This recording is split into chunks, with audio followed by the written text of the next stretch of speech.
Macam mana kapal yang berapa ribu tan tu? Okey, kepada semua penonton satu Malaysia, Singapura, Indonesia dan juga Sabah Sarawak, korang dengar sini. Jikalau korang baling sebiji paku tenggelam. Korang baling buluh, timbul pula. Ini semua diberi nama buoyancy. Ya, dia tak tahu. Daya keapungan. Di mana jikalau ada udara di dalam satu kompartmen tu, maka terapunglah sesuatu jasad tu. Okay. Sama juga dengan manusia. Allah cipta badan kita ni cantik tau. Jikalau kita jatuh kat dalam laut, kita akan terapung. Tapi kenapa ada juga kes lemas? Sebab korang panik. Ya.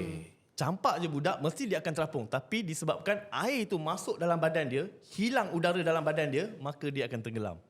Maka 1,500 orang yang pada masa Titanic tu dapat diselamatkan. Sebab apa? Mereka tak ada pun latihan macam tu. Tapi mereka terjun dan tunggu. Kebanyakan yang mati masa Titanic tu bukannya disebabkan mati lemas. Sebenarnya mati hipotermia. Kesejukan melampau. 15 minit cukup, kita dah boleh meninggal.